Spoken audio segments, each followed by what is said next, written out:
Bon, je suis tombé sur la prof la plus tarte et collabo de l'histoire. Non mais récente hein, l'histoire, je me doute bien qu'elle fait partie d'une grande lignée de traîtres et en plus, elle a la carte de membre. Donc autant te dire que ce qu'on va regarder aujourd'hui, c'est du miel.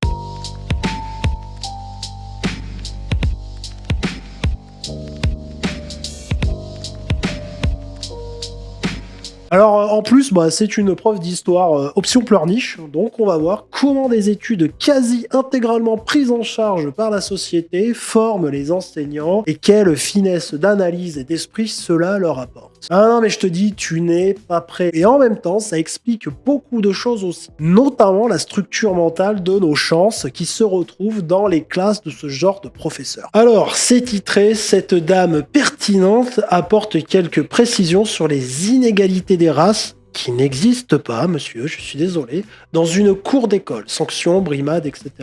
Merci à tous ceux qui se démènent pour changer les choses et garder le pacte républicain entier. Alors, le pacte républicain, ça veut dire grand remplacement. Hein. Les élèves racisés, et particulièrement les Noirs et les Arabes, en fait, Ouais, quand je te disais qu'elle avait la carte, hein, elle s'appelle Manel Ben Boubacar, donc professeur d'histoire-géographie. J'avais pas vu qu'elle était aussi syndicaliste. Ouais, c'est pour ça, d'accord. Ok. l'école publique ne sont pas traités comme des enfants comme les autres. C'est qu'ils sont sanctionnés davantage que les autres élèves. À l'école maternelle, ça va être le coin, par exemple, ou sortir de derrière la porte. Et puis au collège, ça va commencer à être les conseils de discipline. Ça, c'est quelque chose qu'on va retrouver beaucoup chez les garçons noirs et arabes. Et c'est très racialisé aussi, c'est-à-dire qu'on est vraiment sur les garçons noirs et arabes en particulier. C'est difficile en France de trouver les études, mais il y a des études. Oui, tu sais pourquoi c'est difficile de trouver des études? Parce qu'elles n'existent pas, madame. Parce que déjà, faire des quotas ethniques en France, c'est interdit. Donc, tu vois, pour prouver ton truc, tu l'as dans l'os. Moi, j'aimerais bien que ça existe. Si tu veux, on peut essayer de proposer ça ensemble. Et tu verras que même si ça venait à exister, ce serait totalement faux. Hein, en fait, il y a des causes sous-jacentes à ça. C'est évident. Elle est en train de dire que les professeurs seraient potentiellement racistes, alors qu'elle en est la preuve exacte au contraire, quoi. Ah, mais ils sont cons, en fait. Études qui montrent que ces élèves ils vont davantage connaître des conseils de discipline. L'autre phénomène. C'est un peu comme sur la vidéo que je t'ai faite avec Mabrouka, ancienne proxénète et dealeuse chez LFI. En fait, elle a fait des trucs complètement immoraux et illégaux, mais elle a subi la répression policière d'un État raciste et fasciste. On est encore dans l'inversion des valeurs, comme d'habitude. Qui est très important dans leur scolarité, c'est les phénomènes de désorientation de ces élèves. On va favoriser davantage des orientations en professionnel ou en technologique. Moi, j'ai des exemples. Moi, j'ai déjà vu dans des conseils de classe de seconde avec des élèves avec des niveaux assez équivalents sur les bulletins où la fille blanche, on va proposer plutôt la filière générale et que pour le garçon non blanc, le garçon noir, on va proposer... Oui, tu sais, alors ça, je pense qu'on est sur exactement le même truc que l'écart salarial. Je pense qu'elle, tu sais, elle parle de ça aussi. Hein. L'écart salarial homme-femme à un niveau exactement égaux. Tu sais, compétences égales. Sauf qu'en réalité, sur un CV, tu n'es jamais à compétences égales. Je veux dire, bon courage pour trouver quelqu'un qui a exactement le même CV que toi, du sexe opposé en plus, tu vois. Bon courage. Mais là, c'est exactement pareil. Tu sais, elle dit, non, mais c'est un peu pareil. Non, mais la fille blanche, c'est vrai qu'elle a 18 en mathématiques et 18 en français. C'est vrai que l'autre, il a 19 en sport et 5 en français. Mais je comprends pas pourquoi, au final, la moyenne générale, c'est la même. C'est équivalent un peu, tu vois. Ouais, prends-nous pour des cons. De la filière technologique. C'est vraiment des représentations qu'on a sur ces élèves. C'est à des moments de crise que j'ai vraiment vu la différence. Pour moi, il y a le moment en 2015 quand je suis professeure en collège. Donc c'est le moment des attentats. Je vois en fait des collègues dénoncer des élèves, des garçons notamment de 12-13 ans parce qu'ils disent qu'ils sont pas Charlie, parce qu'ils ont des critiques, ils ont des interrogations, ils se posent des questions. Oui, bien sûr, parce qu'il se pose des questions. Bon, ça, c'est du mytho, je te le dis direct. Hein. Si un élève se pose des questions, le professeur, tu sais, en général, en plus, il est de gauche, donc il va lui servir sa propagande. Admettons que ça soit un prof de droite. Je serais un prof, par exemple. Moi, l'élève qui se questionne, le musulman, je vais pas l'envoyer se faire foutre, je vais pas aller le dénoncer. Je vais essayer de parler avec lui, tu vois. C'est pas ça qui s'est passé. Elle est en train de réécrire l'histoire. Il y a des élèves qui ont refusé de faire des minutes de silence. D'accord? Donc c'est un manque de respect au nom de leur religion de merde. Ok? C'est ça la réalité. Donc là, le problème, c'est même pas les élèves, hein, c'est l'éducation, c'est les parents, le problème. Hein. Voilà, ils veulent des réponses à ce qui s'est passé. Et à ce moment-là, on les considère plus comme des enfants qui posent des questions. Et j'ai vu, au contraire, des collègues faire des rapports, pousser des cris, être indignés, les dénoncer. J'étais extrêmement choquée du manque. Oui, elle, ce qu'elle appelle le questionnement, c'est Wallah, ferme ta gueule, parle pas du prophète. Elle se dit, ah là, l'élève, je le sens en pleine crise existentielle, il se pose des questions. D'empathie. En réalité, si on ne répond pas à leurs questions, qui va répondre à leurs questions dans d'autres Et je sens qu'elle, en plus, elle est très très apte à répondre à ce genre de questions. Ça ne fait aucun doute. établissements en France? Il y a même un gamin de 8 ans qui se retrouvait convoqué au commissariat avec son père parce que l'école, elle a porté plainte. Ils ne sont pas considérés comme des enfants. Et alors, il avait fait quoi, ce gosse de 8 ans? Tu sais, j'aime bien, depuis le début, elle ne donne rien. Tu sais, elle met toute la responsabilité sur l'école et sur les autres, sur ses collègues. Déjà, ça se fait pas, madame. Et en plus, elle donne aucun exemple.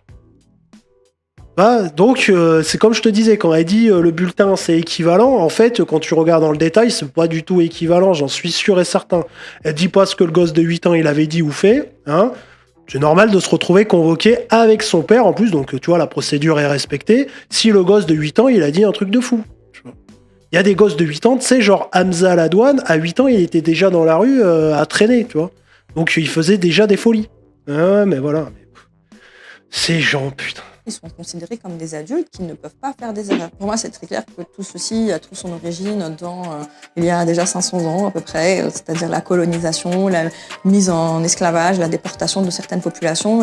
Oui, la fameuse mise en esclavage des Arabes par les Européens. T'avais jamais entendu parler de ça ? Mais quel inculte tu fais! Mais bien évidemment qu'on a réduit les Arabes en esclavage, et les Maghrébins également, bien sûr. Et ensuite, la hiérarchisation de catégories de population. Aujourd'hui, en fait, on est toujours héritier de cette histoire. Ouais, elle fait une magnifique professeure d'histoire, je pense. Hein. Ça doit être fantastique. Elle traverse toujours nos façons de penser, nos façons d'agir, nos façons de vivre. Je me demande comment elle répond au questionnement d'un jeune blanc qui dirait... Moi, j'ai l'impression que la colonisation, ça a apporté des trucs positifs quand même. Qu'est-ce que vous en pensez, madame? Toi aussi, hein, tu sens qu'elle serait ouverte à ce genre de questions, hein? Qu'elle irait pas le dénoncer? Toute la société, c'est moi ce que j'appelle le racisme systémique, et il est diffus dans toute la société, et de fait, il est dans l'école publique. Effectivement, sur le principe, c'est l'égalité et l'émancipation des élèves, mais la vérité aussi, c'est que l'école publique, elle classe les élèves, elle va classer les élèves riches versus les élèves pauvres, elle va classer aussi les garçons par rapport aux filles, mais aussi... Non, mais c'est faux, madame, c'est faux. D'accord. Ces classements-là, ils existent que dans ta tête. Sur le papier, ça n'existe pas. C'est interdit, en fait. C'est vrai qu'il y a des écoles publiques qui sont plus élitistes et c'est sur dossier, des choses comme ça. Mais quelque part, bah, c'est pas si mal que ça non plus. C'est vrai qu'il y a des élèves qui sont pistonnés, mais ça, c'est dans le monde partout. Partout dans le monde, madame. Partout, partout. Même en Afrique, il y a des gens qui sont pistonnés. Il y a des Noirs qui sont pistonnés. Vous saviez qu'il y avait des Noirs, ils étaient fils de diplomates en France et ils sont pistonnés. C'est pas incroyable, ça? Putain. J'en reviens pas, quoi. Si elle va traiter différemment les élèves blancs vis-à-vis des élèves non blancs. Et puis... Mais tu sais qu'elle traite aussi différemment. Ça, c'est faux. De toute façon, c'est faux. Mais elle traite différemment les garçons et les filles. Tu sais pourquoi? Parce que le garçon, il fout plus la merde que les filles à l'école. Et ça, c'est sociologique. Tu peux même trouver des études sur ça. Ouais, pas des études qui n'existent pas comme les tiennes. Hein, c'est des vraies études. En fait, les filles sont beaucoup plus studieuses à l'école. Alors après... En sociologie, on t'explique que ça vient du patriarcat et toutes ces conneries. En réalité, ça vient des structures mentales qui est différentes de chacun. Hein, la testostérone notamment, hein, c'est physiologique, tu vois. Il y a des raisons physiologiques à tout ça, donc. Et les filles sont beaucoup plus studieuses à l'école en globalité, hein, je parle toujours en général.